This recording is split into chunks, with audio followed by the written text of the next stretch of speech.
Hare Krishna, Hare Krishna, Krishna Krishna, Hare Hare, Hare Rama, Hare Rama, Rama Rama, Hare Hare.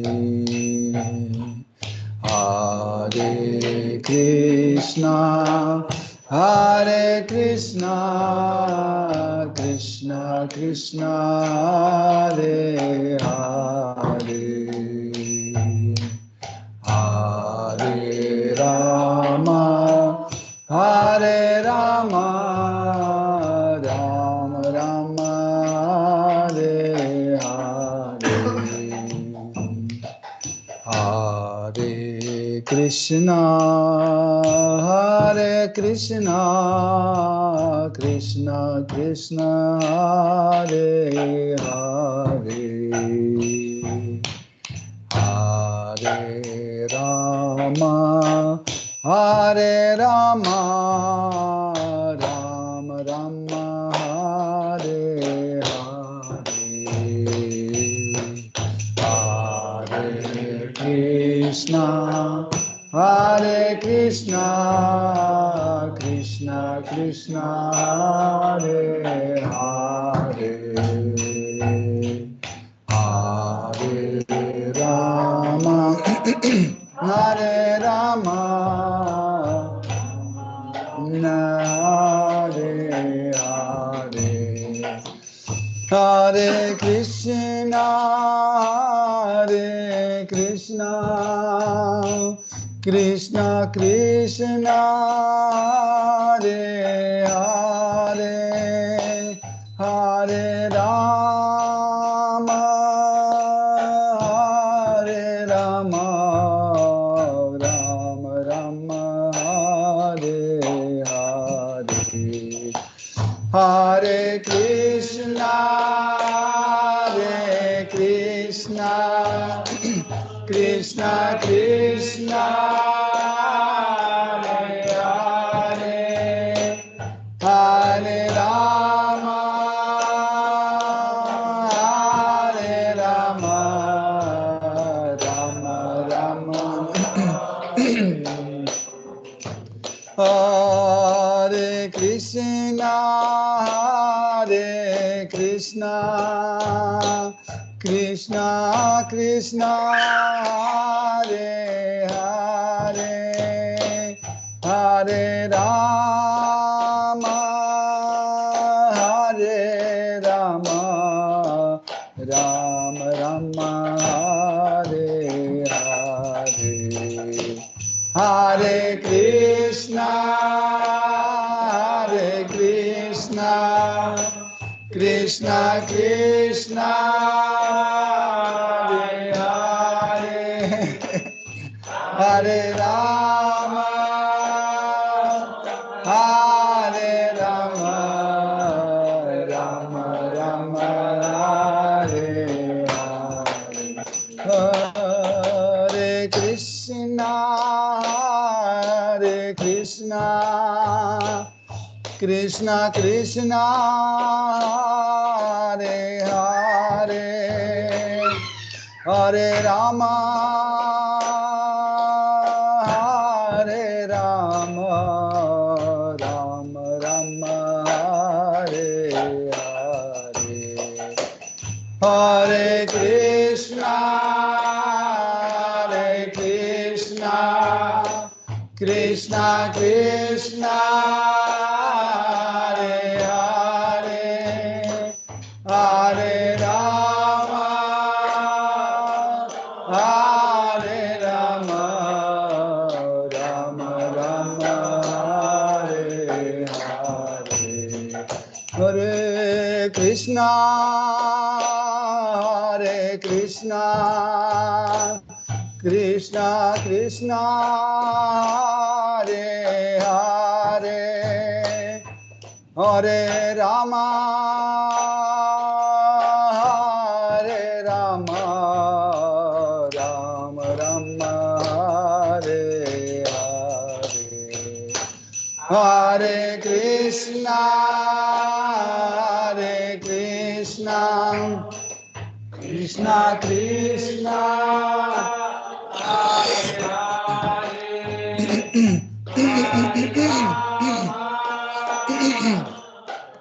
Hare Rama, Hare Rama, Hare Hare. Hare Krishna, Hare Krishna, Krishna Krishna, Hare Hare, Hare Rama, Hare Rama, Rama Rama, Hare Hare. Hare Krishna, Hare Krishna, Krishna Krishna, Hare Hare, Hare Rama, Hare Rama, Rama Rama, Hare Hare. Hare Krishna, Hare Krishna, Krishna Krishna, Hare Hare, Hare Rama, Hare Rama, Rama Rama, Hare Hare. Hare Krishna, Hare Krishna, Krishna Krishna, Hare Hare, Hare Rama, Hare Rama,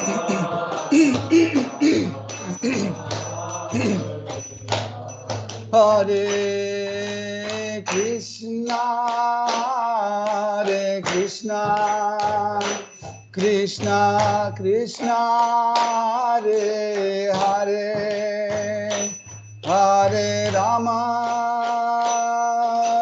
Hare Rama, Rama Rama, Hare Hare. Hare Krishna,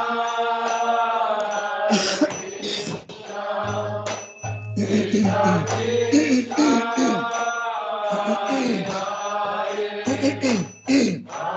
Rama, Hare Rama, Rama Rama, Hare Hare. Hare Krishna, Hare Krishna, Krishna Krishna, Hare Hare, Hare Rama, Hare Rama, Rama Rama, Hare Hare. Hare Krishna, Hare Krishna, Krishna Krishna, Hare Hare, Hare Rama, Hare Rama, Hare Hare. Jaya Radha Madhava Kunja Bihari, Jaya Radha Madhava Kunja Bihari, Jaya Radha Madhava Kunja Bihari, Jaya Radha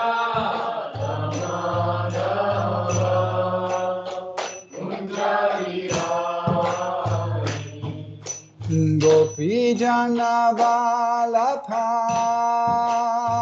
Girivaradhari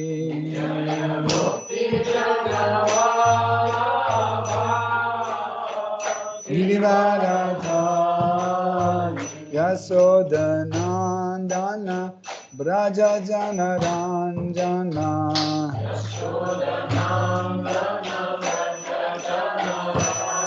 Yashodanandana Braja Janaranjana Janaranjana Jamuna Thira Vanachari Yamuna Thira Vanachari Yamuna Thira Vanachari Yamuna Thira Vanachari Jaya Radha Madhava Kunja Bihari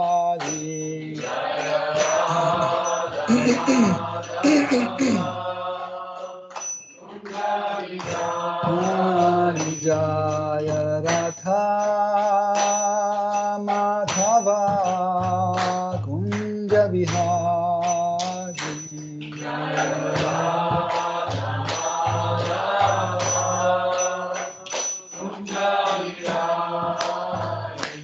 Jai Jai Shri Radha Govinda ki Jai Shri Radha Parisishvara ki Jai Shri Jagannath Swami Patita Pavana ki Jai Shri Jagannath Shri Baladev Shri Mati Subhadra Devi ki Jai Shri Nitai Sachi Sutta Advaita Chandra Gadadhara Shivasadi Gaura Bhakta Vrinda ki Jai Jai Sitaram Lakshman Hanuman Bharata Shatrudhna Ayodhya Dham ki Jai Shri Shri Lakshmi Narasimha Prahlad Maharaj Shri Sudarshana Chakra ki Jai Tulsi Maharani Bhakti Devi ki Jai Shri Shri Gauranganitai Gosai ki Jai Shri Shri Gaurnitai ki Jai Shri Saraswati Devi ki Jai Shri Guru Parampara ki Jai Shri Prabhupada Patit Pavana ki Jai Shri Gurudev ki Jai. Toute gloire de vos assemblées. Hare Krishna.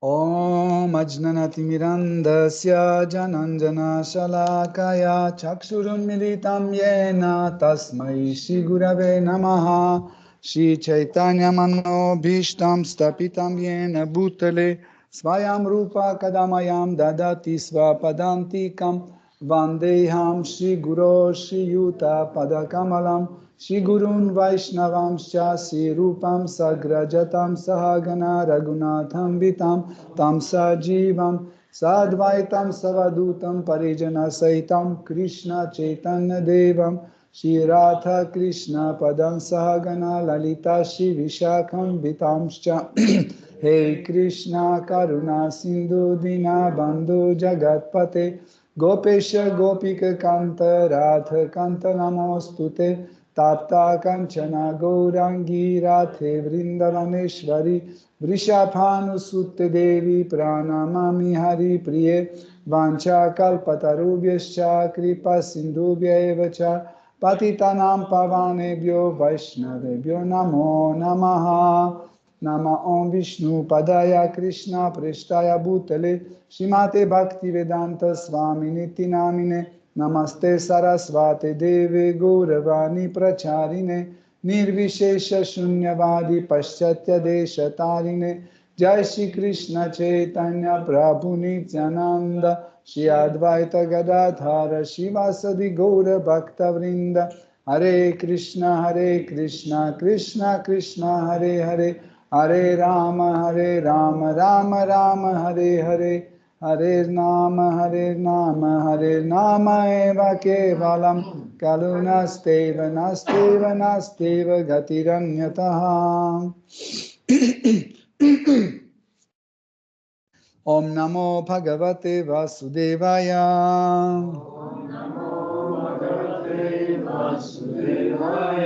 Om Namo Bhagavate Vasudevaya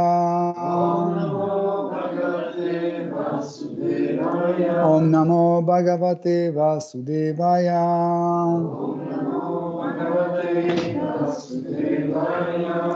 Hare Krishna, chers dévots, nous continuons à étudier Srimad Bhagavatam, 5e chant, 4e chapitre, à partir du verset 6.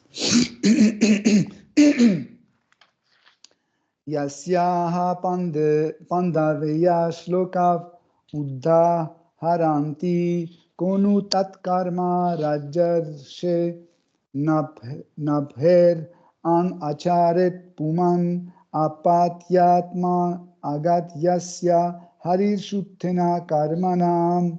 Traduction.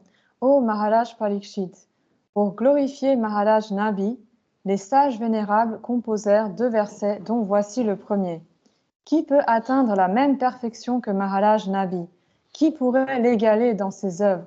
En raison de son service de dévotion, le Seigneur en personne a accepté de devenir son fils. Tenant et porté par sa divine grâce, Abba Charanaravinda Bhaktivedanta Swami Srila Prabhupada. Les mots Shuddhena Karmana doivent retenir notre attention. Tout acte accompli hors du service de dévotion est rendu impur par les influences de la nature matérielle. C'est ce qu'explique la Bhagavad Gita.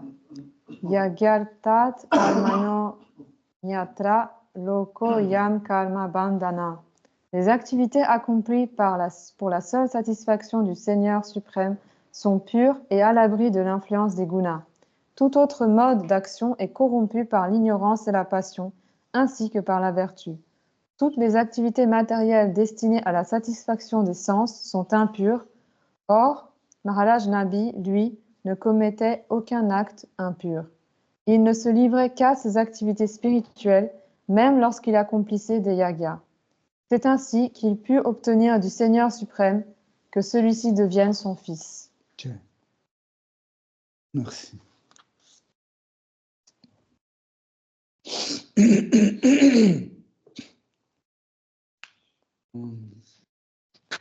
Nous pouvons comparer Srimad Bhagavatam à un arbre. Un arbre qui donne infiniment de types de fruits. Les fruits de Srimad Bhagavatam sont très très divers et tout type d'homme peut puiser un savoir dans Srimad Bhagavatam. Mais les fruits les plus importants de Srimad Bhagavatam, c'est le bhakti, la dévotion. Nous savons que Srimad Bhagavatam a été écrit par Srila Vyasadeva justement pour mettre en premier plan le bhakti.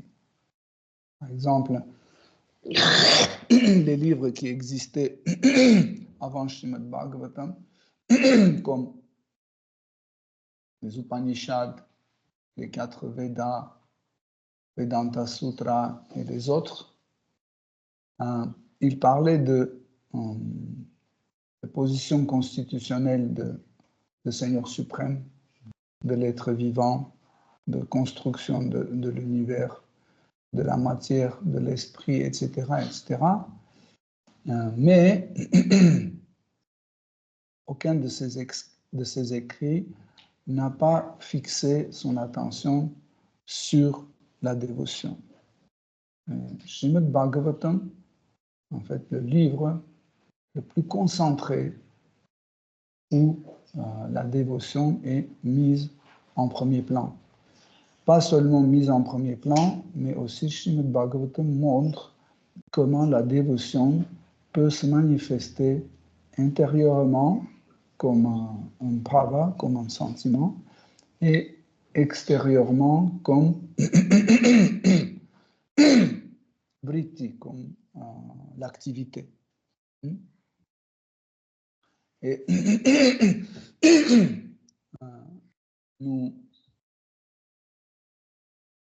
nous souvent, on s'adresse à Srimad Bhagavatam pour avoir la connaissance sur beaucoup de choses différentes, mais Srimad Bhagavatam écrit, ainsi que dans ce commentaire chez le Prabhupada, il dit que tout autre acte que la dévotion est temporaire et ne peut jamais apporter à un être vivant un vrai bénéfice. Donc, dans ce verset,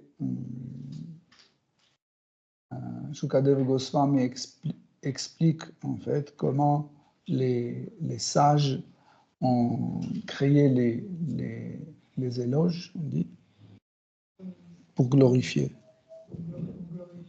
Oui, mais on crée. Les éloges. Si, quand tu écris, c'est une création. Non? Non?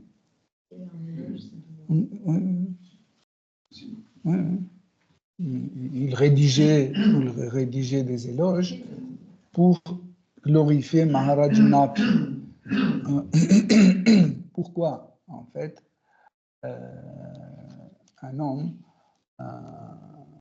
a besoin de glorifier quelqu'un. Comment ça se passe? Si on n'est pas payé pour glorifier quelqu'un, si on n'est pas forcé par la loi ou par la force destructrice pour glorifier quelqu'un, on ne glorifie pas. Mais à quel moment on glorifie? Quand cette chose est tellement forte et tellement touche nos sentiments et qui correspond, qui rentre dans la même humeur de ce que nous revivons, ce que nous sentons, automatiquement, on a une sorte d'exclamation ou de mot ou une phrase ou un éloge qui commence à se manifester. Par exemple, quand on se cogne avec la tête contre une étagère, on fait « Ah !»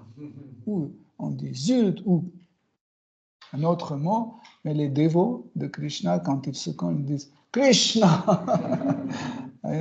Donc,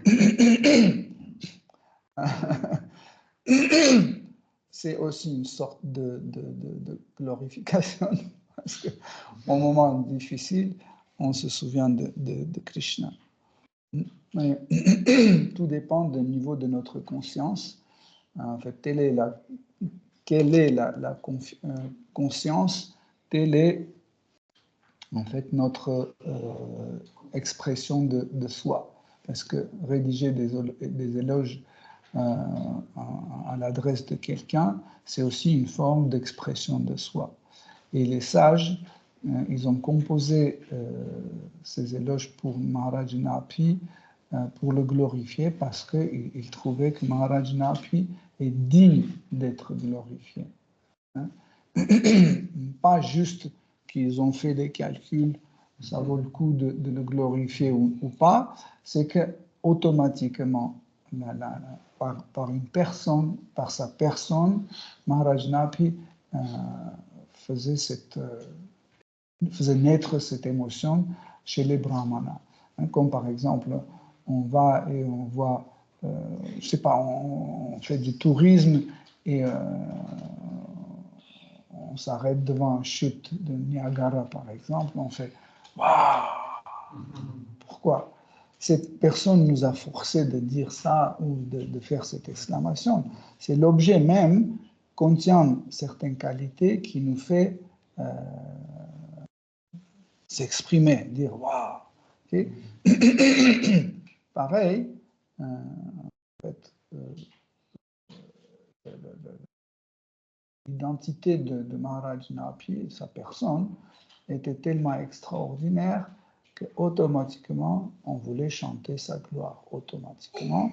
Et les brahmanas ont rédigé ce texte. Hein. Ils ont dit qu'ils ont rédigé 2 textes, dont le premier, c'était « Qui peut atteindre telle perfection comme Maharaj Napi ?» Donc, qu'est-ce que c'est la perfection? Dans la Bhagavad Gita, vous vous souvenez de versets où Krishna dit parmi les gens qui cherchent la perfection. Donc, de quelle perfection on parle? Est-ce que, par exemple, quand on est un bon maître de plomberie, est-ce qu'on est quelqu'un parfait? Si on est un bon policier, est-ce qu'on a atteint la perfection? Est-ce que de ça que Krishna parle dans le Bhagavad Gita? Ou est-ce que Maharaj Napi était un parfait guerrier juste, et c'est pour ça qu'on l'a appelé parfait? En fait, la perfection de la personne est jugée selon le niveau et la force de sa relation avec l'absolu, avec Seigneur suprême. Plus cette liaison est forte, plus cette liaison est attachante, qui en fait, qui cimente, qui bétonne en fait ces relations, qui n'est plus possible de couper, là on peut dire que la personne a atteint la perfection. Donc, en fait, Srila Prabhupada aussi a écrit un petit livre qui s'appelle La perfection de yoga, si vous avez déjà lu. Donc là aussi, Srila Prabhupada montre qu'en fait la plus grande perfection, c'est yoga même. Yoga même qui nous lie à la personne suprême. Donc cette liaison est la perfection. À partir du moment quand on est lié à Krishna, on atteint la perfection. Toute autre chose, nous ne pouvons pas considérer comme une perfection. C'est juste une habilité. Parce que la perfection est employée pour la personne et ça touche sa propre nature. Et quand cette nature est liée à Seigneur suprême, quand ils sont un et différents en même temps, donc, et quand c'est déjà réalisé, donc nous pouvons déjà parler de la perfection. La perfection même fait de telle sorte que quand une personne comme Maharaj Napi atteint la perfection, donc cette perfection nous permet de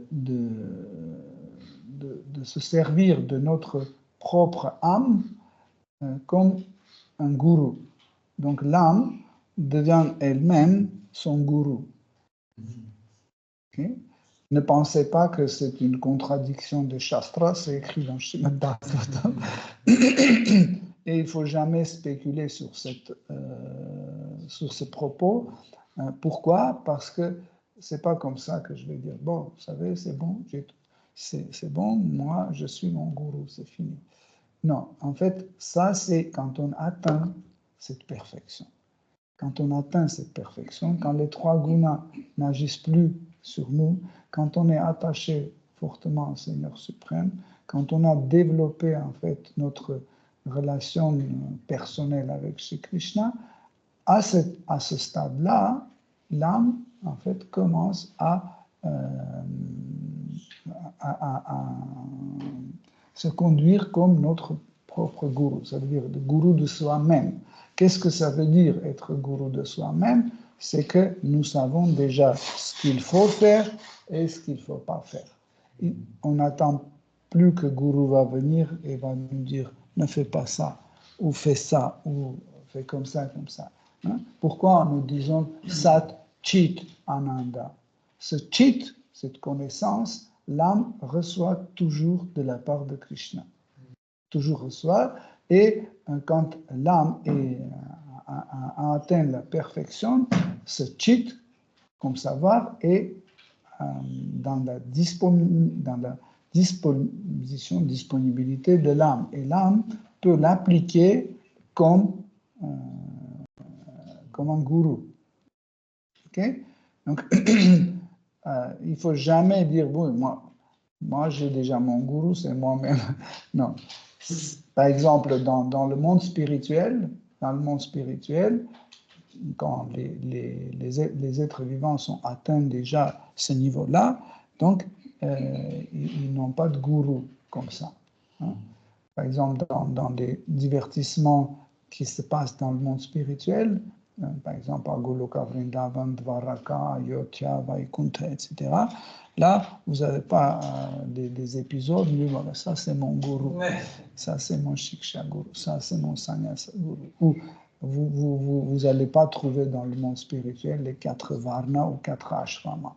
Hein. Vous pouvez dire, bon, lui il est Shudra, et ça c'est un Brahmana, ça c'est un Kshatriya. Parce qu'en fait, ces 8 divisions, c'est les conditionnements dans ce monde matériel, de ce monde matériel. On ne peut pas les appliquer mécaniquement, ces conditionnements appliqués sur le monde spirituel. C'est tout à fait le contraire. Là-bas, l'âme ne contrôle plus ses sens. C'est ici que nous contrôlons nos sens et c'est bien utile. Tandis que là-bas, c'est tout à fait le contraire. L'âme ne contrôle plus ses sens parce qu'on n'a pas besoin de contrôler les sens parce qu'il n'y a pas d'influence de 3 gunas.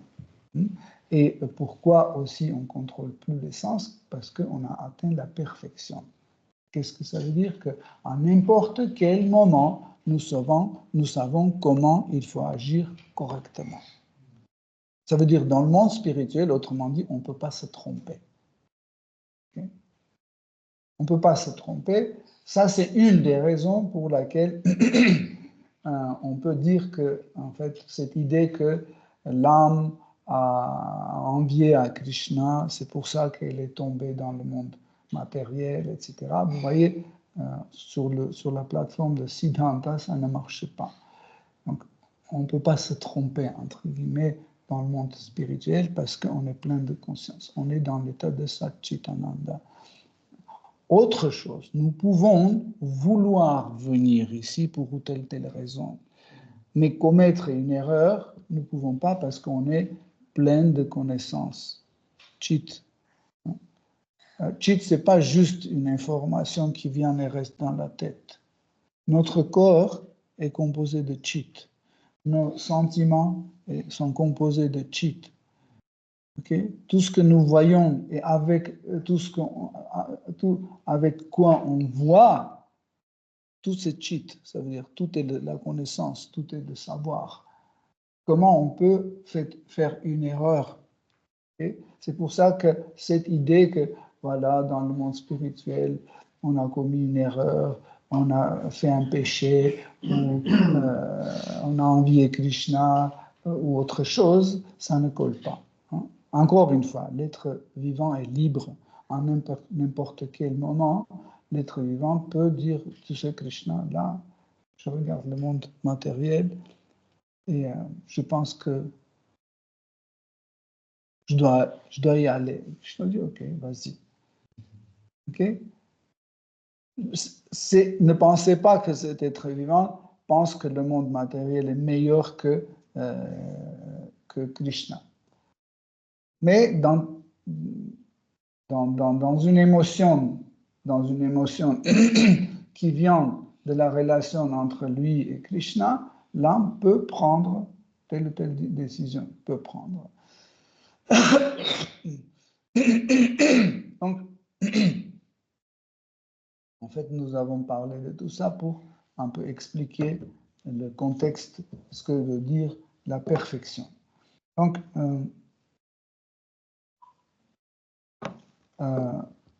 les brahmanas, dans le même chant écrit, c'est qu'ils disent que Seigneur suprême lui-même est devenu son fils pour récompenser en fait tout le service dévotionnel et toute sa dévotion en fait, toute la dévotion de Maharaj Napi. Donc,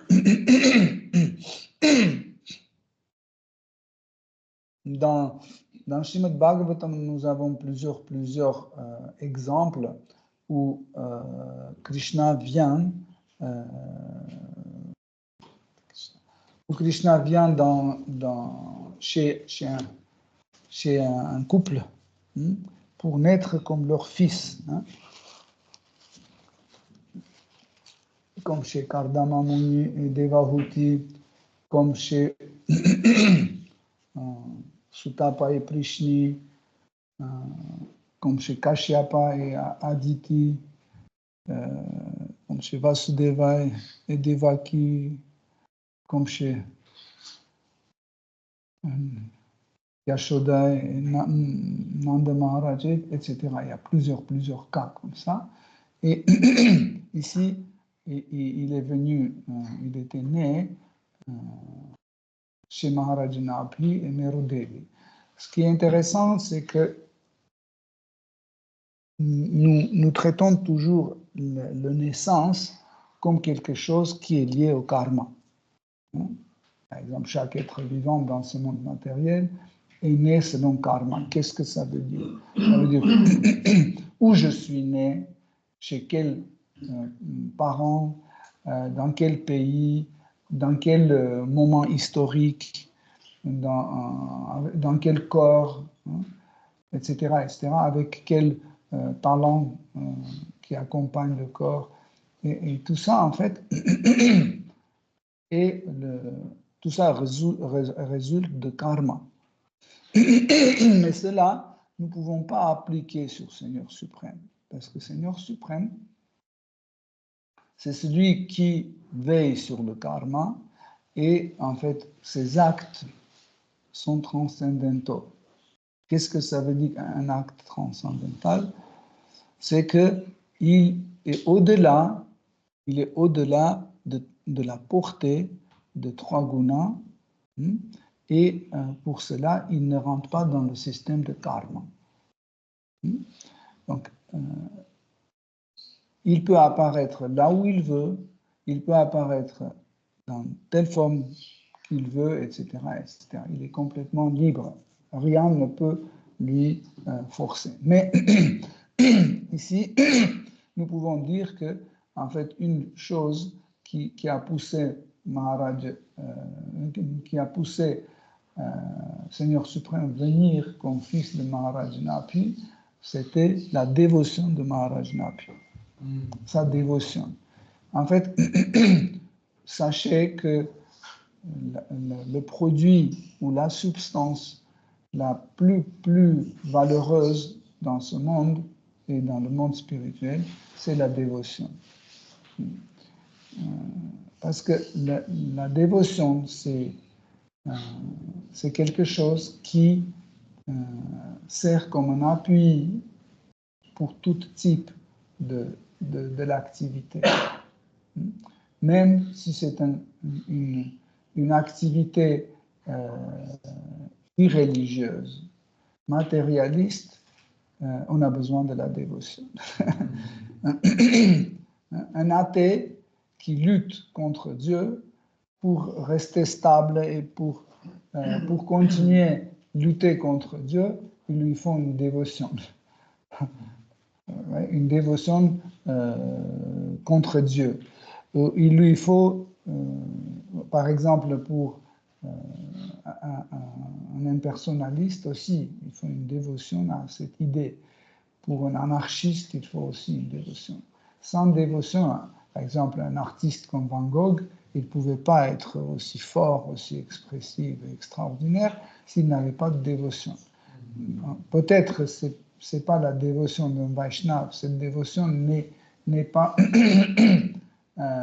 canalisée vers Shri Krishna, c'est canalisé vers son activité, etc. Mais chaque type d'activité devient une religion. Paul Cézanne disait que l'art, la peinture, c'est aussi une religion. Parce que dans la peinture aussi, on a Dieu de peinture. On a les apôtres, Léonard de Vinci, Michel-Angelo. Ça, c'est des apôtres de la peinture. Nous avons Sadhana. On va à l'académie pour apprendre à peindre, à dessiner, etc. Donc, c'est une religion aussi. Mais cette religion est temporaire et elle va disparaître avec ce corps. Tandis que la dévotion envers Seigneur suprême, c'est un engagement éternel. C'est un engagement éternel. Pourquoi? Parce que c'est notre nature. Et sachez que chaque chose se tend vers sa propre nature. Même quand on est dans ce monde matériel, quand on est conditionné par ce corps,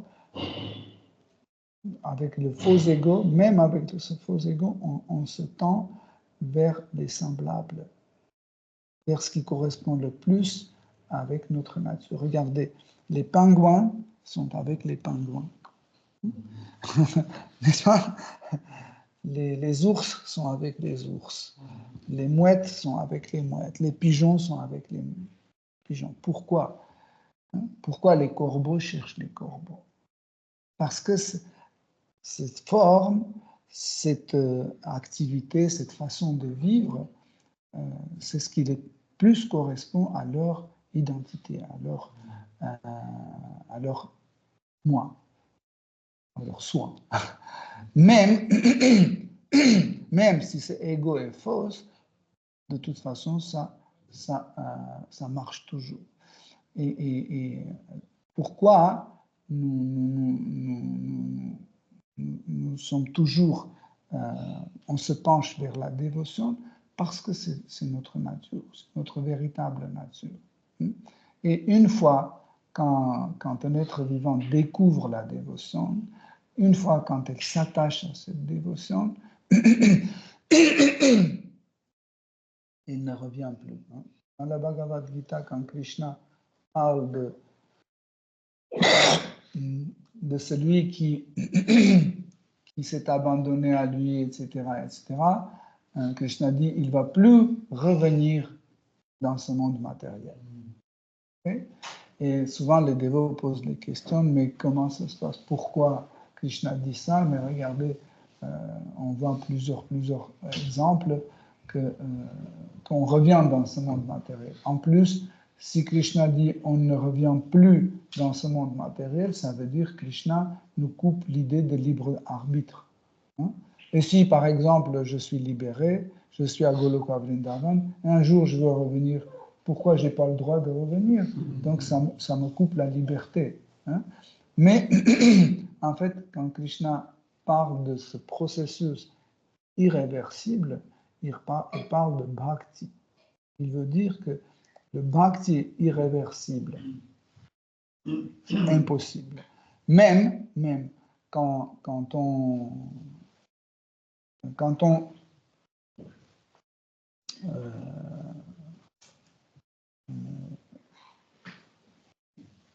dans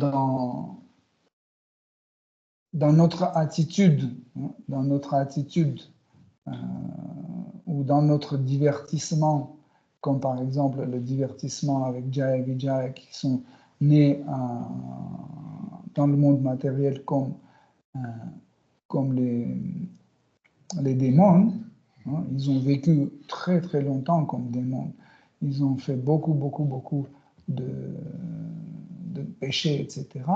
Mais après, quand leur mission était terminée, ils sont revenus sur les planètes Vaikuntha et leur expérience et leur bhakti n'a pas affaibli. Okay? C'est pas comme ça que longtemps on n'a pas fait le halva, longtemps, 10 ans on n'a pas de halva, et après on dit mais attends, c'était comment? J'ai oublié. Il y avait combien de l'eau il faut mettre? Oh, je t'ai oublié. Bhakti, c'est pas comme ça. Bhakti, c'est quelque chose, encore une fois, je dis, qui est irréversible. C'est tout à fait le contraire. Quand nous atteignons un niveau de bhakti dans une vie, dans la prochaine vie, en fait, ce niveau revient sous la forme de mémoire. Le bhakti, en fait, commence à revenir comme une mémoire extraordinaire. Vous découvrez les choses que vous avez appris nulle part. Par exemple, vous commencez à jouer mridang et pourtant, personne ne vous a appris, ou vous comprenez certains postulats de notre philosophie très très compliqués, comme Beda Tattva, qui est très compliqué à comprendre, mais vous comprenez. Et en fait, pourquoi? Parce qu'en fait, c'est le bhakti qui vous redonne de nouveau, en fait, qui rend sous la forme d'une mémoire et rend en fait tout ce que nous avons obtenu en fait par la dévotion. La dévotion ne se perd pas. Okay? La dévotion, c'est quelque chose qui ne se perd pas. Pourquoi? Parce qu'elle est d'une nature éternelle. Toute autre chose matérielle, elle est de nature matérielle qui est temporaire. C'est pour ça que Paganini, dans sa vie suivante, il ne jouait plus le violon. Pourquoi? Parce que c'est selon karma. Donc c'est limité. C'est attribué pour tel intervalle du temps et après c'est repris. Le verset suivant.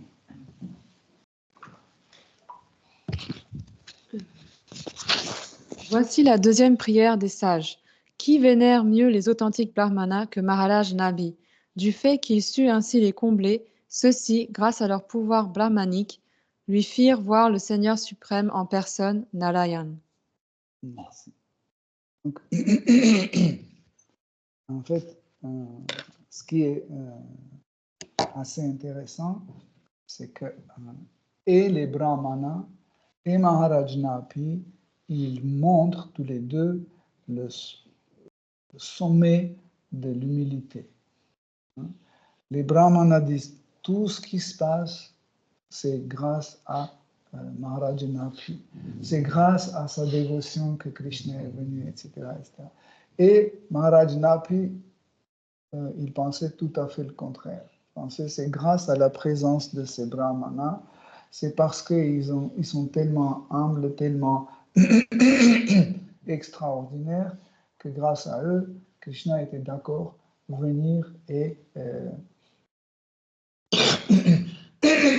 devenir son fils.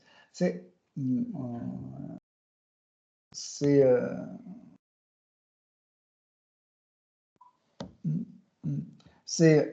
vraiment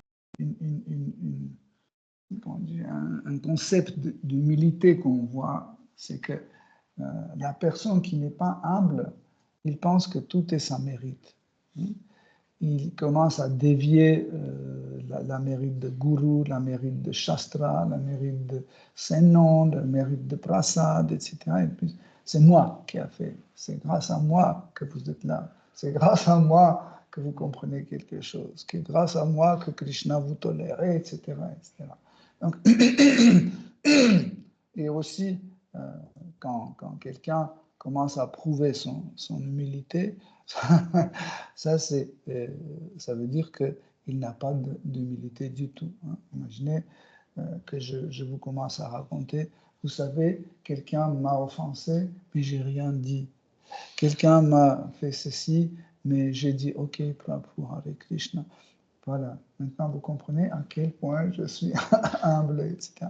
Donc quand on commence à prouver notre humilité, notre connaissance, etc., notre dévotion, etc., ça veut dire on ne l'a pas. Parce que si je commence à prouver ou montrer mon humilité, ça veut dire je ne sais pas qu'est-ce que c'est l'humilité. Je ne connais pas le volume, ou l'étendue ou la nature de l'humilité. Hein. C'est pour ça que je pense que je suis humble. Hein. Comme quelqu'un qui a 5 euros dans sa poche, il pense qu'il est déjà riche. Pourquoi? Parce qu'il ne sait pas qu'est-ce que c'est un riche. Un riche, combien d'argent il doit avoir? Donc il est ignorant, c'est pour ça qu'il se prenne pour un riche. Pareil, tant qu'on est on n'a pas découvert la connaissance, qu'est-ce que c'est la connaissance, nous pensons qu'on connaît des choses. Tant qu'on n'a pas découvert le bhakti, nous pensons que nous sommes en bhakta. Vous voyez? Donc,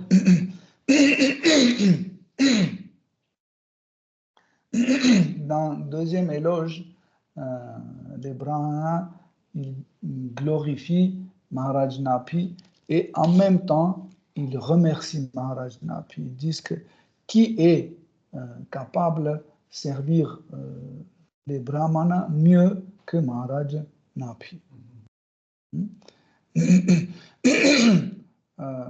Souvent dans les versets de Srimad Bhagavatam, dans la Bhagavad Gita, vous pouvez trouver ce genre d'impression au meilleur des brahmanas, au meilleur des kurus, au meilleur des femmes, au meilleur des ascètes ou autres.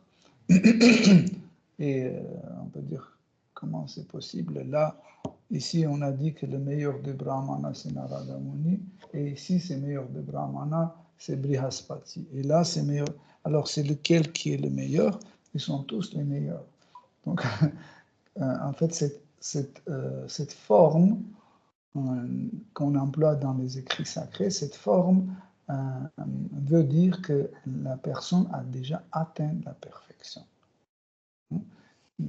A atteint la perfection. Et ici, quand les brahmanas disent que qui pouvait mieux servir les brahmanas s'il n'est pas un Maharaj Napi, par exemple, Bali Maharaj.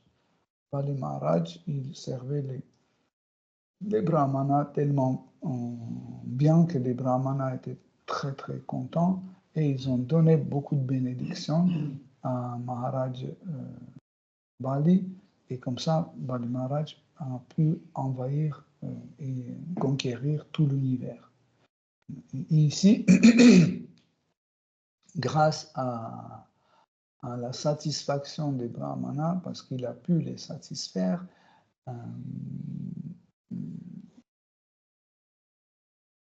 les brahmanas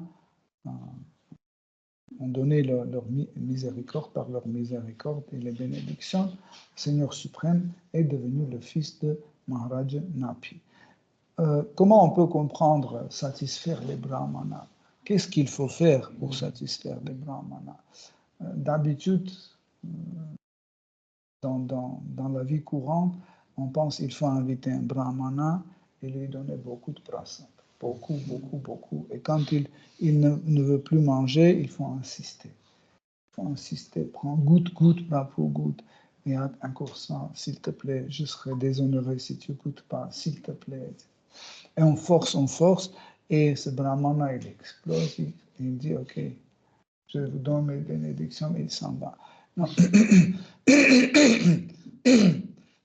C'est une sorte d'harcèlement des brahmanas. Il ne faut pas faire ça. Quand un brahmana est content, quand il voit que quelqu'un pratique la vie spirituelle, quand quelqu'un a fait un bon choix, il est sur Bhakti Marg, sur le chemin de la dévotion. Comme ça, un brahmana sera content. Ni les vaches qu'on offre aux brahmanas, ni l'argent, ni telle chose va vraiment donner une satisfaction au brahmana. Seule chose qui vraiment peut satisfaire les brahmanas, c'est quand un brahmana voit quelqu'un qui s'est mis sur le chemin de la dévotion. Donc, nous pensons que, oui, le plus important, c'est faire un dandavat. Le plus important, lui offrir une guirlande ou autre chose, ce n'est pas le plus important. Le plus important, c'est être un Vaishnav. Quand un brahmana voit quelque part beaucoup de Vaishnav, il est très très content. On peut lire le verset suivant. Après le départ de Nabi Maharaj pour Badalikashram, le seigneur souverain Rishabhadev comprit que son royaume était désormais son champ d'action. Il fut donc un exemple parfait et enseigna à son peuple les devoirs d'un chef de famille, en se faisant tout d'abord brahmachari, sous la direction de précepteurs spirituels. Il alla même vivre là où ceux habitaient. Ah, pardon. Il alla même vivre là où ceux-ci habitaient, au Gurukul. Son éducation terminée, il leur remit des présents, Guru Dakshina, puis fonda une famille. Il épousa une jeune fille du nom de Jayanti, qui lui fut offerte par Indra, le monarque des cieux. Celui-ci lui donna 100 fils. Celle-ci lui donna 100 fils qui possédaient autant de puissance et de qualité que lui. Rishabhadev et Jayanti s'acquittèrent de leurs devoirs familiaux de façon exemplaire en respectant les rites prescrits par le Shruti et le Smriti Shastra. Merci. Donc,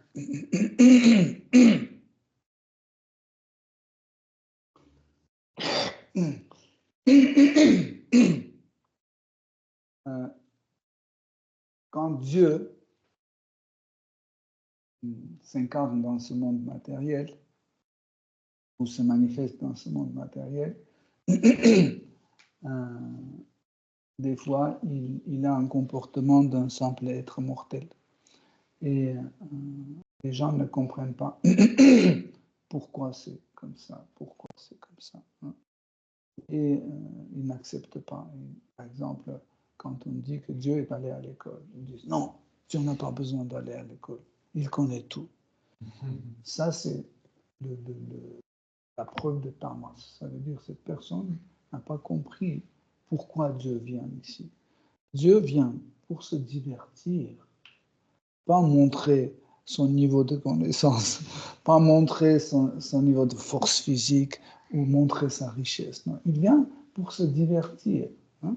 Comme par exemple, les parents, ils jouent avec ses enfants. Hein. Une petite fille de 3 ans, elle commence à fabriquer les petits biscuits avec la pâte à modeler. Et après, elle met dans un four plastique, elle sort, elle dit, papa, assieds-toi. Et son père s'assoit, et après, il dit, tiens, est-ce que c'est bon, papa? Et le père prend, chérie, c'est très très bon ce que tu as cuisiné, etc.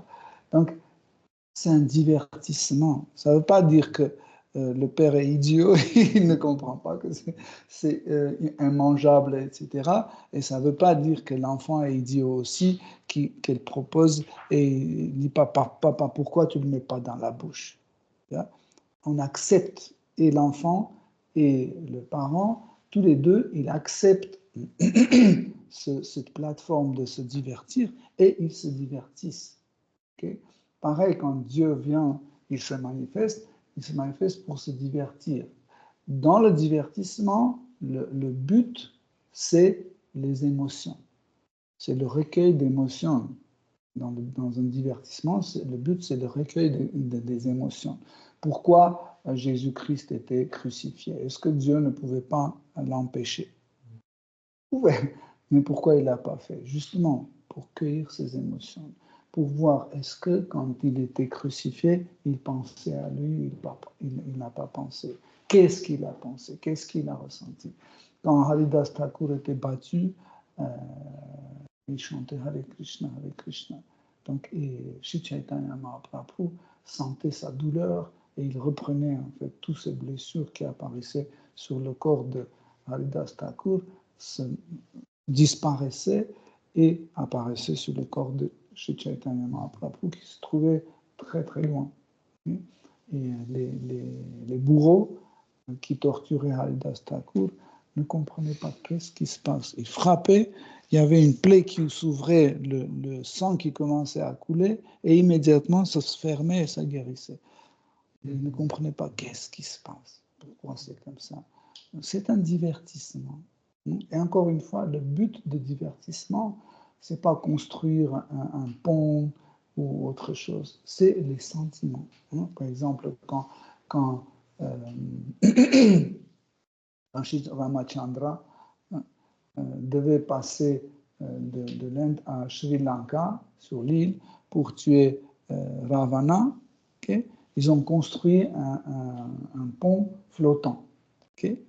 Mais regardez, c'est en effet, si on réfléchit d'une façon, comment dire, logique et pragmatique, en fait, toute l'armée de Ramachandra, Hanuman seul pouvait prendre comme ça et transporter. Toute l'armée, Hanuman est très grand mystique et il a une force sans limite. Il pouvait tranquille prendre comme ça. Imaginez quand ils ont commencé à faire le pont, en fait, quand il n'y avait plus de rochers dans les proximités, ils commençaient à chercher plus loin. Et Hanuman, il est allé jusqu'à Vrindavan et il a vu Colin Govardhan. Il dit, bah, ça c'est un bon rocher pour le pont. Et il a soulevé le Govardhan, il a soulevé. Et après, il a entendu que c'est bon, le pont est construit. Et il a reposé brusquement et il a fait une fissure sur Govardhan. S'il pouvait soulever la colline Govardhan, donc il pouvait soulever toute l'armée de Ramachandra. Mais pourquoi Ramachandra dit donc il faut construire le pont? Et pourquoi? C'est le divertissement, c'est un recueil de sentiments, de bhava. C'est un recueil de bhava. Donc, avec chaque être vivant. Hein, quand vous vous souvenez, quand l'araignée prenait des petites graines de sable et l'amenait et le jetait dans l'océan, et les singes et les ours qui prenaient des grands rochers, ils disaient, écoute, c'est bien ce que tu fais, mais s'il te plaît, est-ce que tu peux faire ailleurs? Parce qu'on va t'écraser. En plus, c'est inefficace. Tu dois mettre millions de grains de sable à la place d'un grand rocher. On est en train de mettre, va-t'en. Et Sri Ramachandra, il a vu, il ne dit jamais comme ça. Chacun fait le service, chacun sert à son niveau.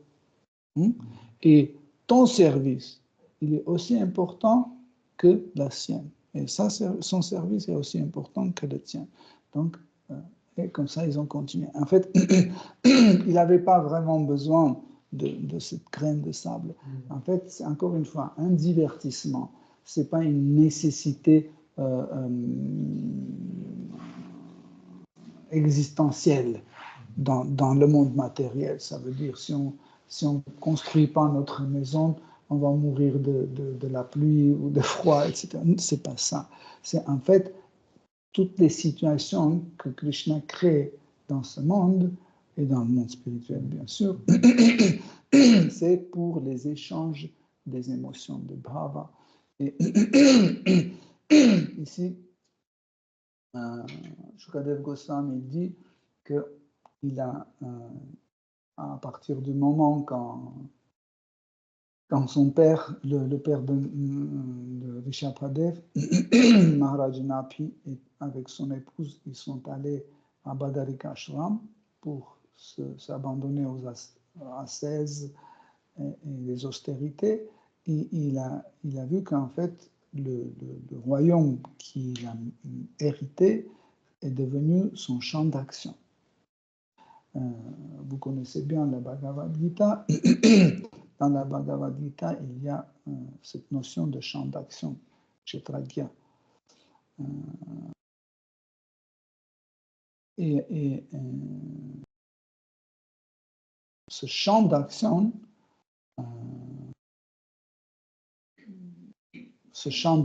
en fait, peut avoir différentes plateformes. Hein. Par exemple, le corps, c'est un champ d'action pour nous. Le mental, c'est un champ d'action aussi. Mais notre champ d'action peut devenir plus grand. Par exemple, à partir du moment quand Maharaj Yudhishthira est devenu l'empereur, son champ d'action ne s'arrêtait pas au niveau de son corps. Son champ d'action était sur le plan de toute notre terre, tout le Bharata-varsha. Et ici, le champ d'action de Maharaja Napi, de Maharaj Rishabhadev, a changé. Donc, il a vu qu'il est devenu le responsable de tout cet empire. Et comment faire? Il fallait, par son propre exemple, montrer comment chaque membre de la société doit doit agir. Et la première chose qu'il a fait, il est allé à la Gurukul. Gurukul, ça veut dire l'école de Guru. Et il a montré que même si je suis de la personne suprême, si je vais à Gurukul, l'homme ordinaire doit y aller. Je n'ai pas besoin de la connaissance, mais je vais en Gurukul, donc vous devez aller aussi. Et ce qui est important, c'est que quand un enfant, en général, nous envoyons les enfants à Gurukul à partir de 5 ans. À peu près, ça dure jusqu'aux 20 ans, 25 ans. Un enfant reste jusqu'au tel âge, reste dans Gurukul. Pourquoi ils ont choisi cet âge et pourquoi absolument il ne faut pas garder un enfant à partir de 5 ans, il ne faut plus garder à la maison, il faut qu'il soit à Gurukul. Ce n'est pas des allers-retours. Hein. Ils allaient et ils restaient dans l'école de Guru. En fait, le problème, c'est que pendant ces 5 ans, les parents s'attachent tellement fort à ces enfants et ils commencent à les gâter. Ils commencent à les gâter tel point qu'après, ces enfants ne sont plus capables d'être utiles dans la société. Surtout en Kali Yuga. J'ai travaillé presque 45 ans dans l'enseignement et j'avais tout type de public et je voyais comment les enfants grandissent petit à petit, qu'est-ce qu'ils deviennent. Aujourd'hui, quand il y a un enfant de 17, 18 ans qui est encore à l'école et tu dis qu'est-ce que tu vas faire après l'école? Il dit je sais pas. Ça veut dire pendant 18 ans, il n'a rien développé, aucun désir d'activité, aucun désir d'aider la société, ses parents, etc. etc. Pourquoi? Parce que les parents les élevaient comme ça. On doit fournir à un enfant dont il a besoin la nourriture, le logement, nourrir, loger, habiller, et c'est tout. Le reste, c'est l'école qui s'occupe. Mais l'école ne peut pas s'en occuper parce que l'enfant n'est pas à l'école, mais l'enfant vit chez soi, avec les parents qui les gâtent. Hein? Par exemple, si un enfant, je ne sais pas, peut-être vous avez vu déjà des enfants qui répondent à leurs parents très méchamment, hein, à tel point qu'ils disent « ta gueule ». Et les parents, ils disent « mais s'il te plaît, ne dis pas des choses comme ça, s'il te plaît ». Donc, cet enfant, à Gurukul, il ne pouvait pas faire ça. S'il se permettait de dire quelque chose pareil, il resterait sans manger, sans dormir, avec une obligation de faire ceci, cela, cela. Oui? Donc, c'est pour ça que, en fait, emmener un enfant chez un gourou, c'était une libération. Quand les enfants emmenaient un enfant chez gourou comme ça, les parents emmenaient leurs enfants chez gourou, comme si tu portes un sac de pommes de terre lourd, et paf, tu poses et après, quand tu t'en vas. Je me souviens quand je travaillais dans une école publique, à travers la fenêtre, je regardais le matin, les parents sont épuisés comme ça. Ils tiraient leurs enfants comme ça. Et après, quand je regardais ceux qui sortaient déjà de l'école, les parents, ils sortaient comme ça.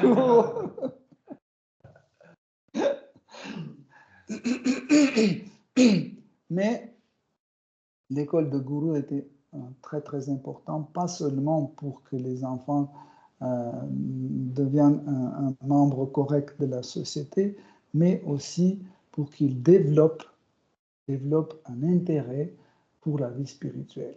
Ça, c'était le numéro 1 d'un gourou. Les Shastras disent que seulement celui qui est un Vaishnava peut être un gourou. Ce qui n'est pas un Vaishnava ne peut pas être un gourou, c'est impossible. Et aussi, c'est que gourou aider à découvrir le champ d'action de son disciple. Ça veut dire, il lui aider, comme aujourd'hui il y a le service à l'école, au collège, qui s'appelle sciences d'orientation. Comment on dit ça? Conseiller d'orientation, voilà. Ça, c'est le rôle de gourou. En fait, gourou posait des questions, il surveillait son disciple pendant les exercices. Par exemple, il disait que maintenant, vous devez, il a une quinzaine de disciples, il dit à tous ses disciples, donc vous devez labourer cette terre et enlever tous les pommes de terre, mettez dans les sacs et après déposer dans la cave. Et il disait, bon, vous travaillez, je vais revenir dans une heure. Et il allait quelque part, il se cachait et il regardait. Par un petit trou, il regardait comment ça procède. Et en fait, il voyait comment chacun de ses disciples manifestait sa nature de Varna et de Ashrama. Donc, et, par exemple, il y avait quelqu'un qui s'assoyait et disait, donc toi, vous prenez les sacs, vous amenez, toi. Et quand il y en a beaucoup, vous les entreposez ici, etc. Et vous dites, ça, c'est un kshatriya. C'est un kshatriya. Et quand il y avait un autre qui disait, pourquoi c'est moi qui dois faire? C'est toi qui dois faire. Il dit, un autre kshatriya.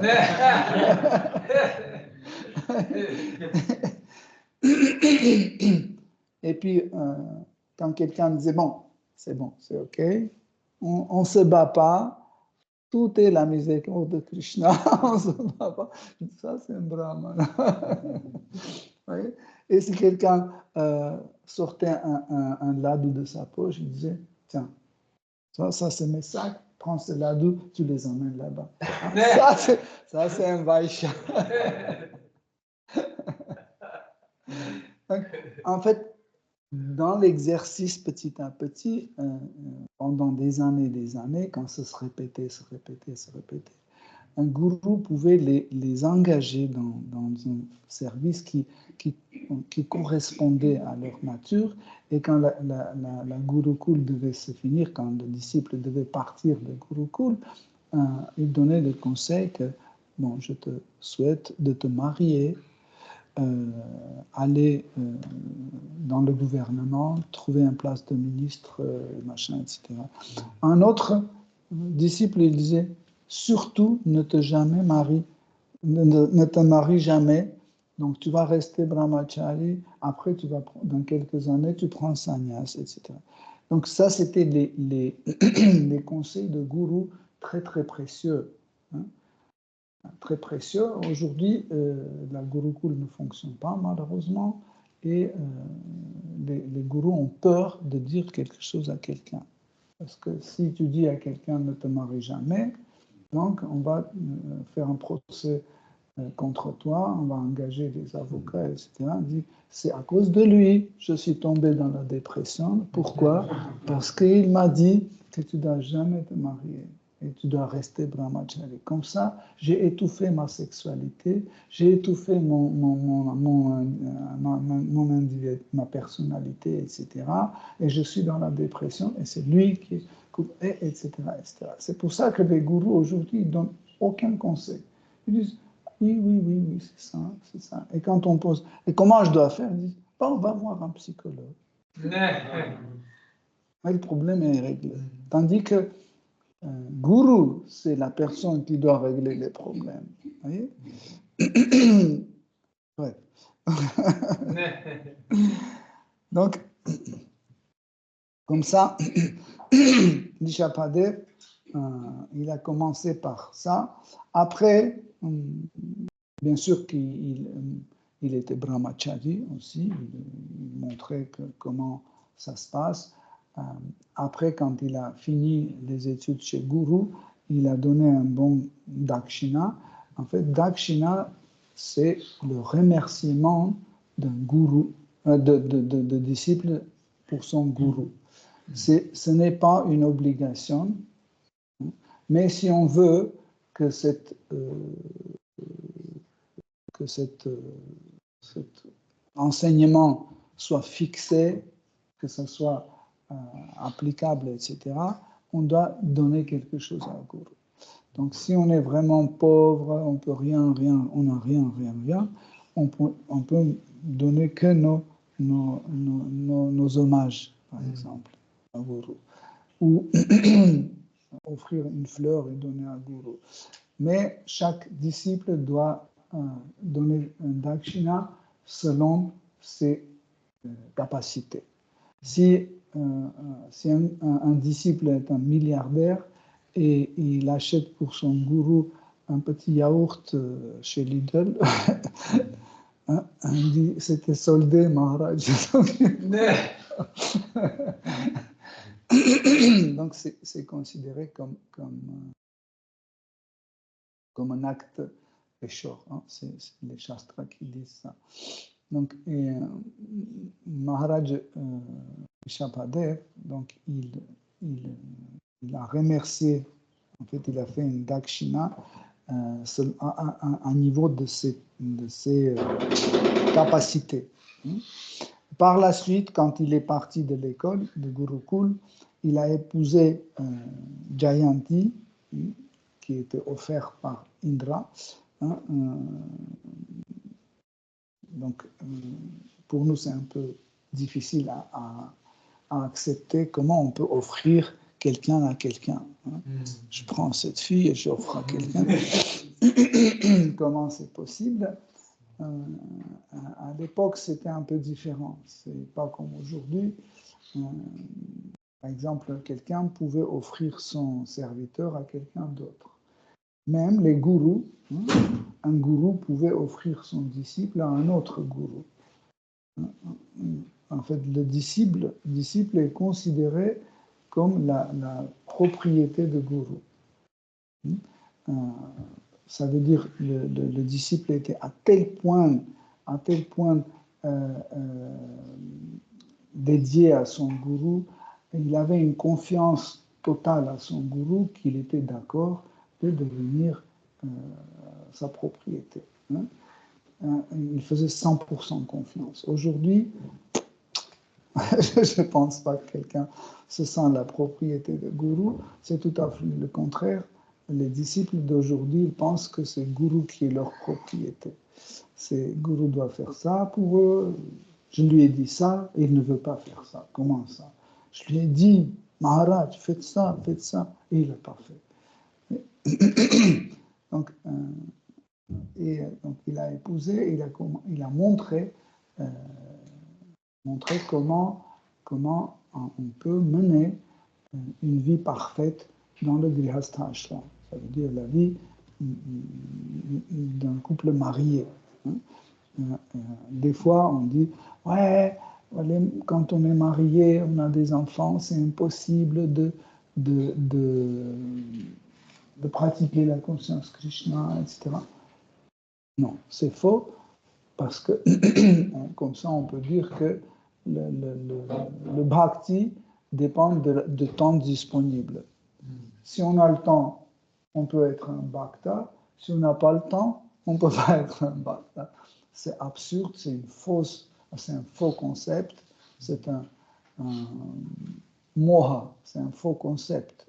On ne doit jamais accepter ça.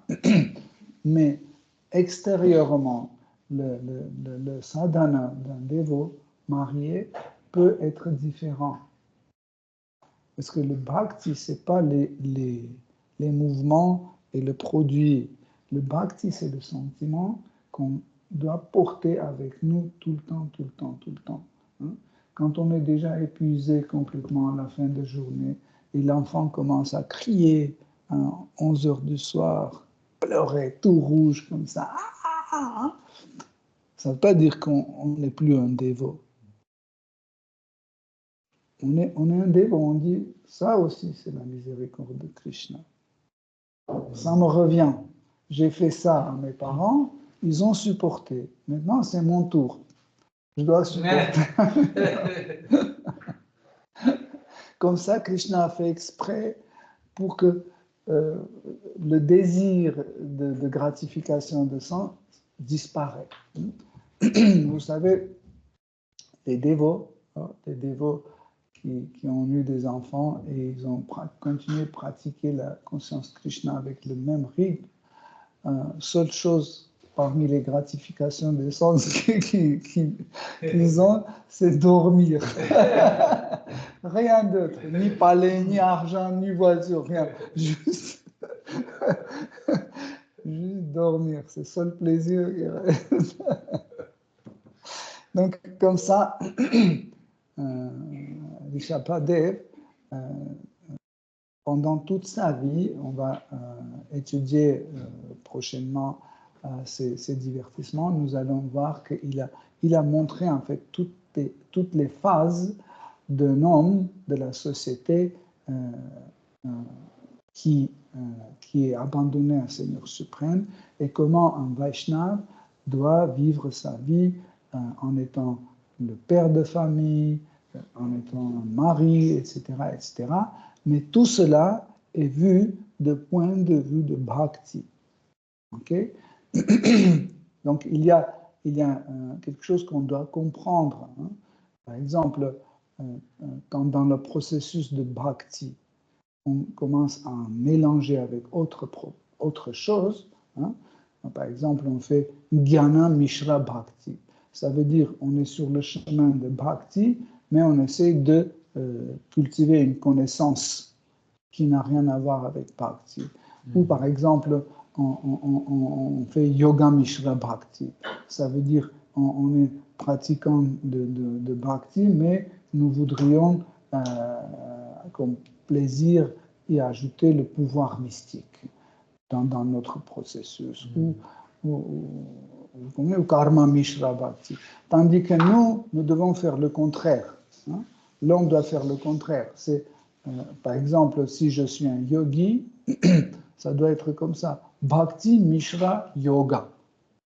Vous comprenez? Ça veut dire, dans ce que je fais, je dois ajouter le bhakti.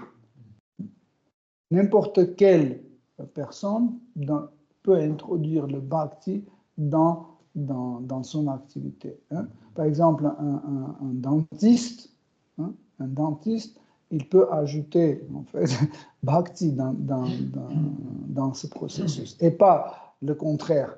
Un dévot, hein, il ajoute une autre activité, un autre intérêt. Parce que en fait, le premier mot en fait, définit ce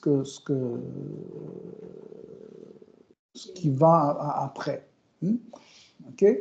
C'est pour ça que nous devons faire très très attention pour ne pas dévier de notre véritable chemin, de notre vraie activité, hein, et en mélangeant avec d'autres processus. Donc, en fait, le meilleur exemple de ça, c'est Rishabhadev. On va étudier assez scrupuleusement ces divertissements pour voir qu'il a montré tout. Il a montré comme jusqu'où il est allé pour montrer comment on peut être un avadut jusqu'à l'attitude d'un avaduta, et il a montré aussi comment il va quitter son corps comme un dévot, comme un Vaishnava. Ok, Hare Krishna. Si vous avez des questions, des commentaires.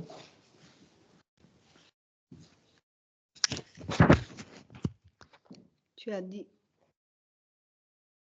même un dentiste peut ajouter dans sa pratique le bhakti. Maintenant, l'exemple, un dentiste qui est au travail, quand tu disais pratiquer le bhakti au travail, comment il va le faire? Par exemple, un dentiste a salle d'attente, n'est-ce pas? Donc, au moins, on reste entre 15, une demi-heure, 1 heure, voire dans la salle d'attente. À la place de mettre les Figaro magazines, etc., il met par exemple un grand Jagannath dans la salle d'attente. Il met les petits livres de Prabhupada, la vie vient de la vie, la perfection de yoga. Ça, c'est un dentiste qui introduit le bhakti dans son activité. Merci.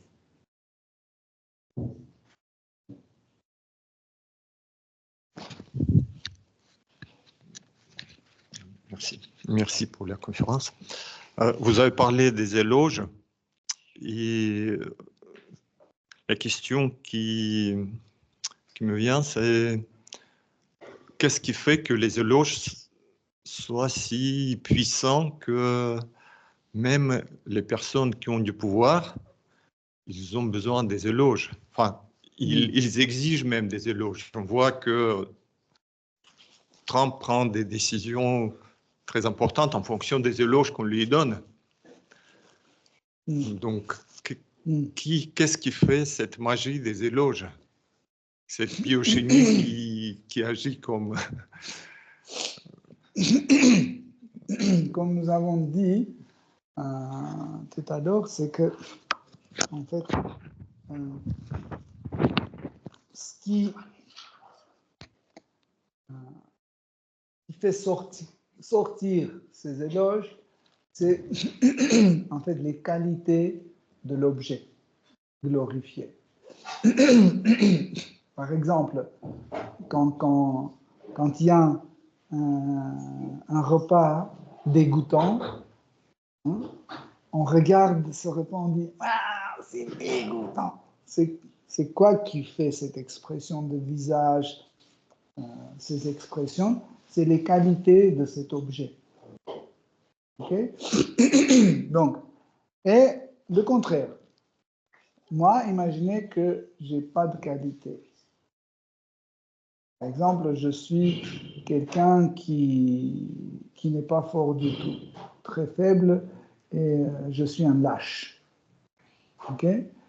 Mais pour que j'enlève ce complexe d'être un lâche, d'être un faible, je vais donner de l'argent à Patita Pavana, dit tu dois me glorifier. Et quand il commence, il dit oh, tu es le plus fort, tu es plus courageux, tu es un vrai héros, etc. Et je fais oh, il ne faut pas exagérer. Donc, et comme ça, les gens qui me regardent et moi-même, je commence à croire en pensant que ça correspond à la réalité, tandis que ça ne correspond pas du tout à la réalité. Par exemple, Hiranyakashipu, il obligeait que tout le monde s'adressait à lui au Bhagavan. En fait, Bhagavan, c'est le nom de Seigneur suprême, mais aussi les gens extraordinaires qui atteignent la perfection, qui sont très très grands, comme Narada Muni, on peut appeler aussi Bhagavan. Dans certains versets, Seigneur Brahma est appelé Bhagavan aussi. Donc, mais c'est quelque chose qui correspond, parce que Brahma, vraiment, c'est quelqu'un d'important, il a des qualités extraordinaires, etc. Mais souvent, les gens qui n'ont pas ces qualités, et ils souffrent à cause de ça, et ils veulent passer pour telle personne, tandis qu'ils n'ont pas ces qualités, ils cherchent autres moyens. Hein. Par exemple, les mafiosi, hein, la presse parle des mafiosi comme ils ont détourné l'argent, ils ont tué telle personne, etc. Pour changer l'opinion publique, qu'est-ce qu'ils font? Ils organisent la soirée caritative, par exemple. Et ils invitent les grands chanteurs, les scientifiques, etc. Hein? Pas seulement invités, hein? Ils payent. Ils payent carrément. Par exemple, je suis un chanteur connu et la mafia me paye, par exemple. Il me donne, je ne sais pas, 200 000 $ pour que je participe à cet événement caritatif. Quand je viens, oh, ils disent non, mais regarde, mafia, je ne pense pas qu'il est de mafia. Regarde, il a organisé une soirée caritative, plus Patita Pavana, qui est un brahmana pur, s'il est venu, il ne peut pas venir comme ça. Et comme ça, c'est ce que je dis, c'est la réalité. Hein. Quand vous voyez dans des réceptions comme ça, des gens connus, ils sont payés pour venir. C'est absurde, mais c'est comme ça. Comme ça, il en fait constate qu'ils sont dignes d'être glorifiés, etc., etc. C'est une forme de gratification des sens. C'est une forme de gratification des sens. Tandis qu'un Vaishnava, dès qu'on commence de glorifier, il commence à fuir de cet endroit où il ferme les oreilles pour ne plus entendre ça. C'est comme ça que ça se passe. Donc on peut dire que le besoin de glorification, c'est une compensation des qualités qui manquent. Oui, exactement. Par exemple, celui qui est autosatisfait, un Atmarama par exemple, un Atmarama n'a pas besoin qu'on le glorifie. Et il sent rien quand on commence le contraire de glorification. Critiquer ou juger, hein, ou noircir. Hein. Par exemple, on dit, toi, tu es un faux gourou, tu es un faux transcendentaliste, tu ne comprends rien. Il est autosatisfait, il n'a pas besoin ni d'accepter ni refuser. C'est un Atmarama. Donc pour un Atmarama, il n'y a pas de problème.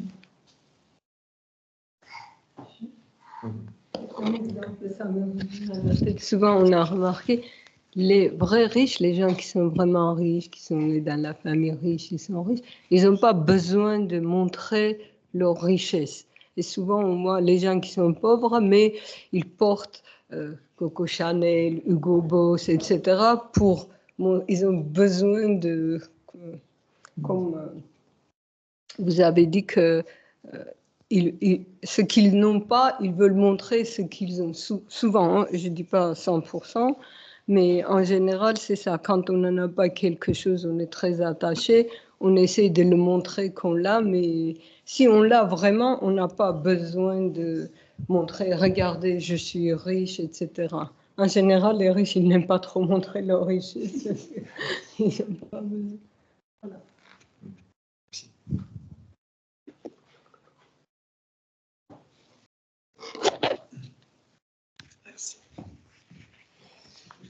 Alors, je ne sais pas si j'ai très bien compris, mais j'ai cru comprendre quand on était arrivé à une réalisation, après on ne revient plus par la faute du karma, mais on peut revenir pour le divertissement de Dieu. Oui. Et est-ce qu'il y a aussi une notion d'être comme ça qui sont arrivés à ce stade, qui reviennent pour aider ce monde matériel en fait à transmuter et se rapprocher de Krishna? Bien sûr, bien sûr. Il y a des âmes très compassionnées qui viennent ici dans ce monde matériel, mais ça aussi est considéré comme un divertissement de Seigneur. Parce qu'il ne vient pas, parce que la compassion contient une relation avec Dieu.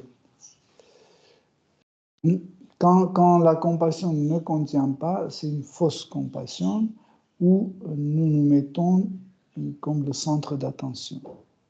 On dit, voilà, vous voyez à quel point je suis compassionné pour les pauvres êtres vivants, etc., etc. Donc pourquoi? Parce que je suis au centre de cette compassion.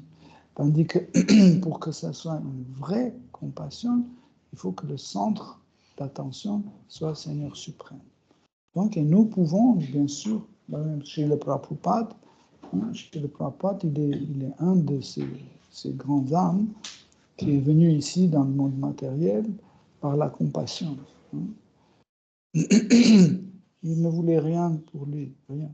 Seule chose qu'il voulait, que les gens ne souffrent pas dans l'ignorance. Et il a donné la connaissance en nous. Et après, il est parti. Donc, mais la compassion n'est pas une seule raison. Et ce n'est pas une seule façon de revenir ici. Il y a beaucoup, beaucoup d'autres. Par exemple, je peux venir ici pour jouer le rôle d'un méchant, pour faire plaisir à Krishna. Parce que Krishna a besoin de quelqu'un qui est méchant ici, et personne ne veut prendre ce rôle, moi je veux bien.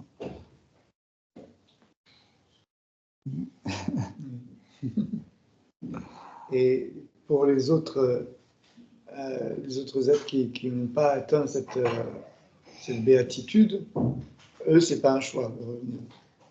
En réalité, la personne qui vit déjà dans le monde spirituel, qui a créé déjà un attachement à Seigneur suprême, irréversible, c'est pour ça que j'ai donné ce mot irréversible, quand le lien est créé. Normalement, cet attachement, le niveau de cet attachement, c'est Bhava Bhakti. Bhava Bhakti, c'est déjà un attachement à Seigneur suprême irréversible. Mais on a un niveau encore plus haut, c'est Prema Bhakti, quand on a déjà une rasa, un type de relation avec Krishna. Et dans le rasa, aussi, c'est irréversible. Donc, quand on veut vraiment parler de ce niveau irréversible, c'est le niveau asakti. Quand on arrive au niveau asakti, ça veut dire qu'on développe un attachement, une forte attraction à Krishna, et on est sur la plateforme de bhava. Ça veut dire qu'on devient bhavuka bhakta.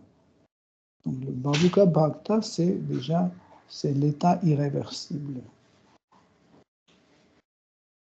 Donc, bhavuka bhakta. Bhakta, c'est le dévot. Bhavuka, c'est celui qui ressent les bhavas, qui est plein de bhava, de l'extase, de bhava, des émotions, de l'extase. Pour ça, on l'appelle bhavuka bhakta. Sinon, c'est rasika bhakta. Rasika, c'est celui qui ressent les rasas. Les rasas. Qu'est-ce que c'est les rasas? Rasa, c'est une forme de relation avec le Seigneur suprême. C'est une manifestation d'amour. Parce que l'amour, c'est une substance, entre guillemets, c'est une substance personnelle. Et elle a une forme. Par exemple, l'amour peut être paternel, maternel, amical, etc. Conjugal. C'est des formes d'amour. Et ce sont des formes d'amour qu'on appelle rasa. Mais pas avec n'importe qui. Le rasa, c'est une forme d'amour avec Seigneur suprême. Par exemple, quelqu'un peut se sentir comme le père de Krishna. Okay? Donc, lui, c'est dans le Vatsala rasa. Donc, c'est pas paternel. Ou conjugal, comme Srimati Radharani. Elle se sent son épouse, donc c'est conjugal. Donc, il y a 5 rasas. C'est ce que nous avons ici dans le monde matériel, on ne peut pas les appeler rasas, parce que nous ne pouvons pas la maintenir. Nous ne pouvons pas maintenir, et le rasa n'est pas basé sur l'égoïsme de la personne. C'est pas comme ça que je veux que tu sois mon épouse. C'est pas pour moi, c'est le contraire. Je veux être ton épouse. Dans le rasa, c'est toujours comme ça. Vous voyez la différence. Quand je veux que tu deviennes mon épouse, ça veut dire, qu'est-ce que ça veut dire? Je veux que tu me sers. Je veux que tu deviennes mon serviteur. Okay? Et dans le sens inverse, on dit, je veux devenir ton épouse, ça veut dire, je veux te servir. C'est pour ça que on les appelle les bhakti rasa. Les bhakti rasa, ça veut dire c'est ce qui est basé sur service dévotionnel. Bhakti rasa. Et tandis que les êtres vivants, conditionnés, ils veulent prendre quelqu'un jusqu'aux dernières gouttes, exploiter, et après, quand il n'y a rien, comme le citron, quand on a tout pressé, il n'y a rien, on jette. Il faut que je trouve un autre serviteur maintenant. Qui veut devenir mon serviteur? C'est bien payé.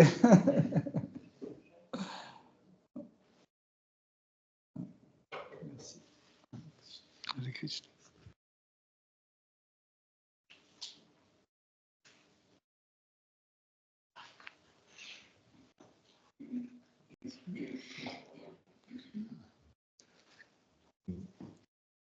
Parlant du monde spirituel, vous avez dit que... Ah, excuse-moi, Indra Prabhu, Mataji voulait poser une question. Ah. Oui, moi je voulais juste une petite information supplémentaire. Quand vous avez dit la compassion et d'être avec le serveur, le Seigneur suprême, est-ce que vous pourriez un peu plus développer, par exemple, parce qu'on dit oui, j'ai de la compassion, être avec, mais pourquoi, comment peut-on dire que c'est de la compassion si ça vient pas directement, naturellement du cœur? Et ça, c'est quand même assez rare parce qu'autrement, on s'approprie la situation par peur ou par volonté de, etc. À mon sens, bon, voilà. Donc, aujourd'hui, le sens de mot passion a un peu changé. Aujourd'hui, passion, c'est une attirance, une attraction. C'est comme ça qu'on comprend le mot passion. Tandis que, originellement, le mot passion est lié avec la souffrance.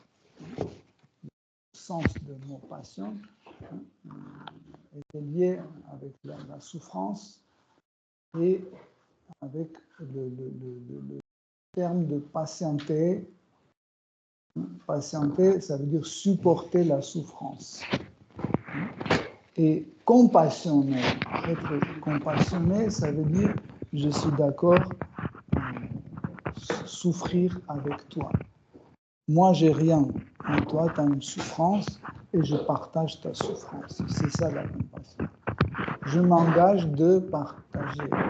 C'est ça la compassion. C'est pas la pitié qu'on dit oh pauvre fille, oh pauvre homme. Et on a tourné la tête, on l'a oublié, on est parti. C'est pas ça. La vraie compassion, en fait, c'est que je m'engage à souffrir, à souffrance. Et si Krishna n'est pas dans le coup, okay, cela devient une forme d'exploitation ou une forme de devoir ou de rendre les dettes. Tu as souffert pour moi, maintenant c'est mon tour, je dois te rembourser. Okay?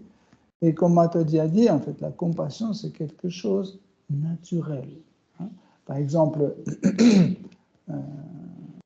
des grands dans l'histoire du christianisme, peut-être vous connaissez un peu l'iconographie chrétienne. Souvent, on montre les saints avec les stigmates. Vous connaissez les stigmates, c'est les endroits de blessure de Jésus-Christ. Et dans la méditation, justement, dans la méditation de Saint Francisque, par exemple, ou Sainte Brigitte ou autre, donc, dans la méditation, il rentrait dans cette mood de compassion. Je souffre parce que Jésus a souffert. Comment Jésus a souffert? On l'a percé ses mains. Okay?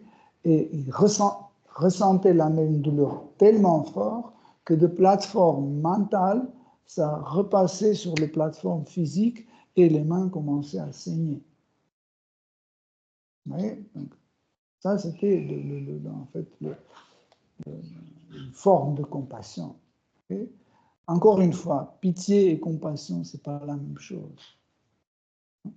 c'est très différent, il ne faut pas les mélanger. Et si Seigneur n'est pas présent, là, encore une fois, cette compassion peut être détournée. Pourquoi la présence du Seigneur, en fait, fait la compassion correcte? Parce que c'est pas juste que je veux que la personne ne souffre pas, je dois lui apporter une remède, hein, contre sa souffrance. Hein. Qu'est-ce que vous pouvez apporter comme remède contre la souffrance à part la vérité absolue? Il n'y a rien. Hein. Moksha ou mukti, la libération de souffrance. Hein. Qu'est-ce qu'on pratique? On pratique la conscience Krishna, on pratique la voie spirituelle pour se débarrasser de la souffrance. Okay? Vous connaissez, non? Mukti ou moksha, c'est la libération de la souffrance.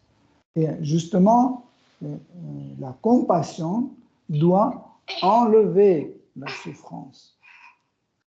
La seule chose qui peut enlever la souffrance, c'est Dieu. Tout le reste, toutes les méthodes, juste dire « Ah oui, c'est vrai, ah, ça fait mal, ah oui, c'est vrai. Vous n'allez rien retirer. Mais la présence de Krishna, en fait, dans ce processus, fait de telle sorte que nous sentons la douleur, mais on ne souffre pas. Hein?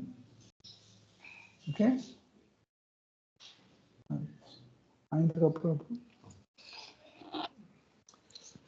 Donc, vous avez parlé du monde spirituel, disant qu'il est plein de cheats, et donc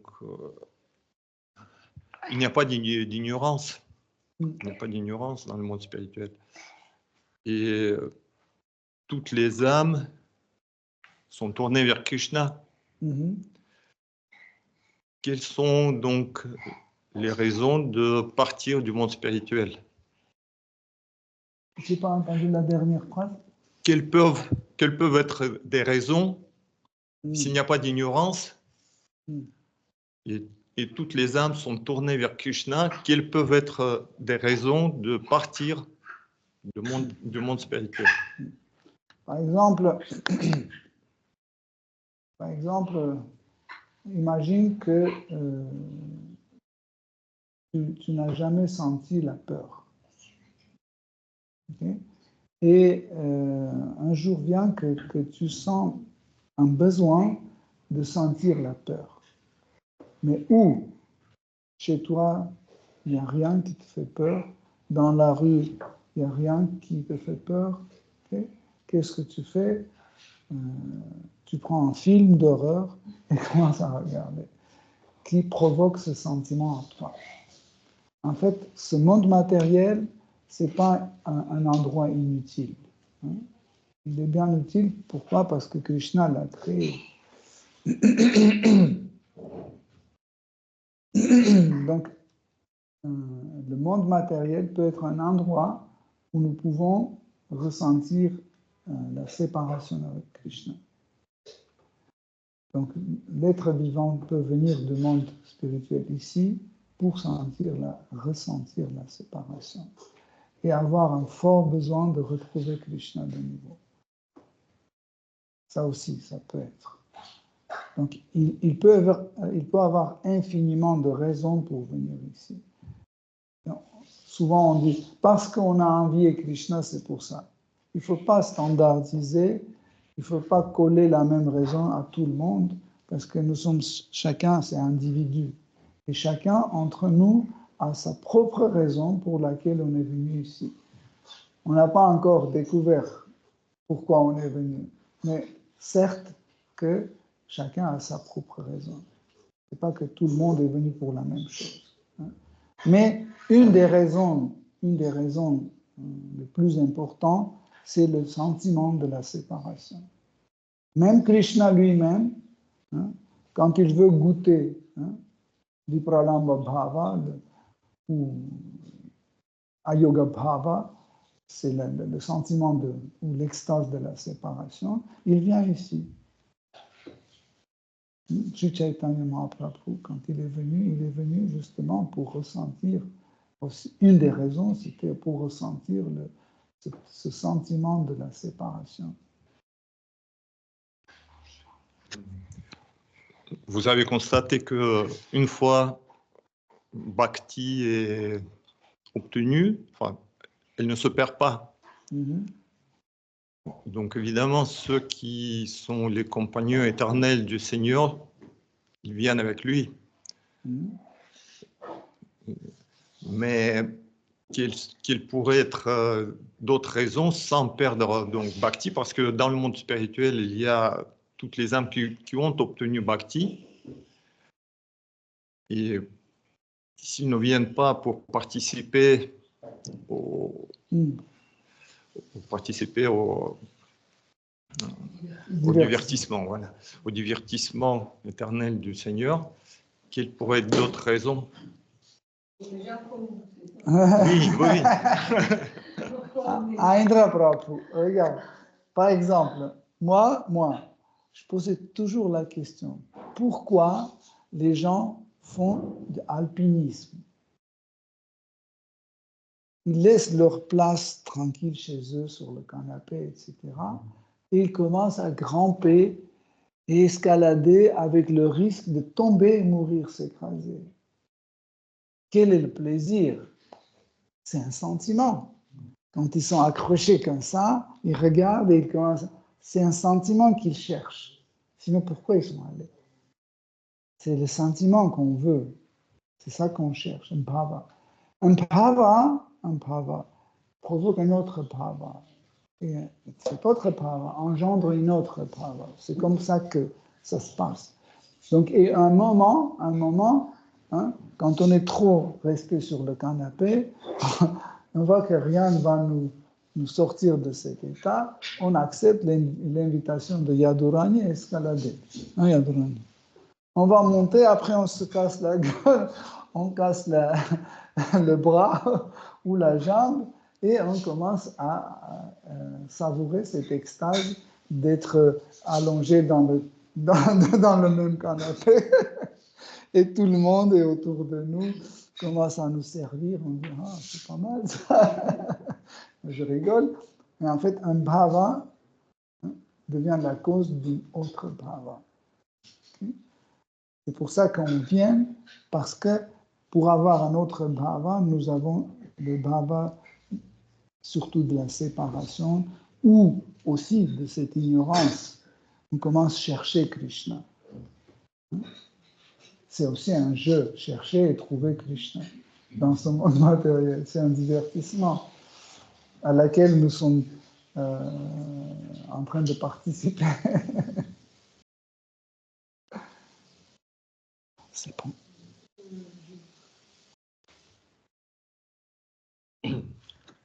Mais les alpinistes qui sont allés...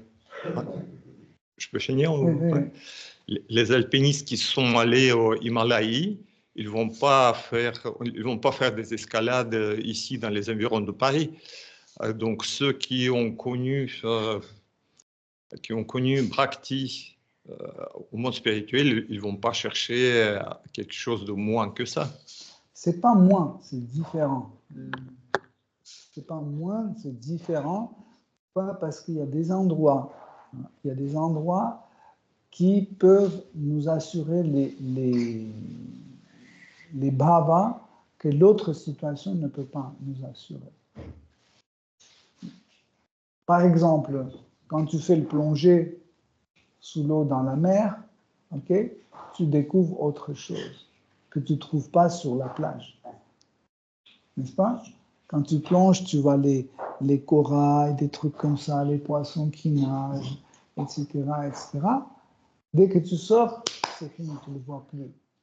En fait, la raison pour ta plongée, c'est bhava-là. C'est pour ça que l'être vivant change son environnement pour, en fait, trouver un bhava. Hare Krishna, merci beaucoup pour votre attention. Shri श्रीमद् भागवतम की जय, श्रील प्रभुपाद की जय. Tout bravo de vos assemblées. Hare Krishna. Krishna kripa sindhu bheva cha patitanam pavanebhyo vaishnavebhyo.